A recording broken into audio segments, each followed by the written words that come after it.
And I always tell myself two things that help me when it's like a tough day, right? Or I get some stuff thrown at me. I go, well, Mark Zuckerberg and other people are getting $1 billion lawsuit from the government, so this isn't actually that bad. I would sooner be me than him right now.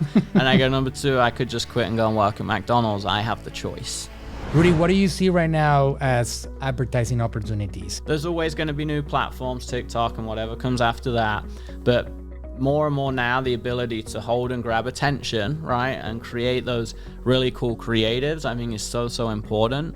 And the people that have that creative eye or creative team are generally the ones that scale and crush it on ads. The ones that, like you said, test 1 or 2 ads and say ads don't work are the ones that fail on ads, and then they get stuck. They don't know how to scale their business, right? So you got to understand really what it takes on the quantity of stuff to put out there. Yeah, it's still a numbers game, even with creatives, right? Like, it's the whole famous pitch about Rocky. I think he presented his idea 200 times or something for the script for Rocky, got rejected, and then he got 1 home run, and if he didn't do that, he wouldn't be Sylvester Stallone that he is today, right? Part of the story that he required, like it was his demand that he would be the actor. Yeah, because he had the vision for it, right? But everyone fails, right? And the same with Walt Disney. There's a very similar story there that rejected many times. So you have to understand that, your stuff's going to fail most of the time. Your ads are going to fail. You've got to try it. I filmed $5,000 video shoots for a day, edited it. I'm like, this is the best thing in the world.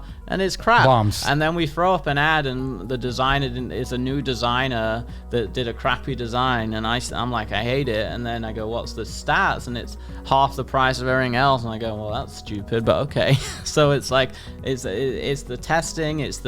Now there is a creative eye that comes to it. But yes, it's the testing. It's the ability to push through and fail, just like any part of business and life, not to quit when you get the first hurdle. And generally, as you get into business, I mean, you get more hurdles and it gets harder. You just become better equipped to handle them. That's the mindset. That's the mindset that a lot of people don't really fully understand.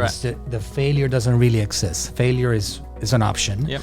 And failure is an option that losers and people that don't have the push to succeed, they actually use it as an excuse. That's the way it is. Yeah, it's about taking ownership, right? And I always tell myself two things that help me when it's like a tough day, right? Or I get some stuff thrown at me. I go, well, Mark Zuckerberg and other people are getting $1 billion lawsuit from the government, so this isn't actually that bad. I would sooner be me than him right now.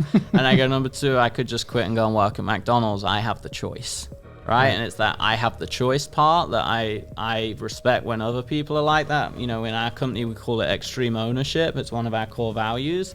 And I say it to myself, I'm like, I don't like it, don't work here. It's like, I'm not making you work here. Let's go get another job, right? And it's the same for me. It's my business. I decided to become an entrepreneur.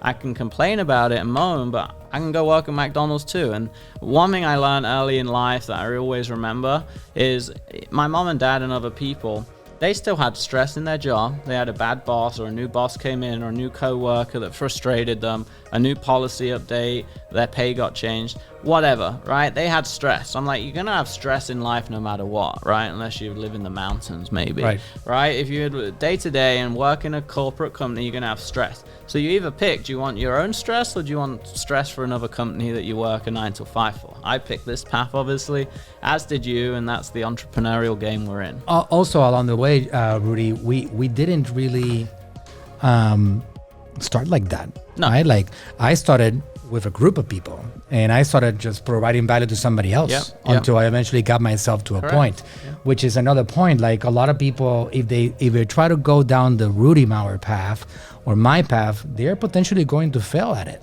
Because you worked yourself up to the point that you could be a leader. You learned enough that you can be like, I'm going to lead now. I always tell people, listen, if you don't know how to do it from the start, just join a group of people that are winning and win with them. And then at some point, hopefully you get enough data, enough information, enough experience that you can go and interning and working for free or doing junior work's one of the best ways. It's what made me so successful. Is I was always hungry and afraid. I've never been afraid to work for free in exchange for mentorship, right? Most people just don't have that mindset, right? That abundance, I would call it abundance mindset, or that long-term investment mindset. And I've always had that long-term plan in mind. Absolutely. That's the way it is. It's the valuable, proximity to power, collaboration with power, learning from power. That's what it's all about.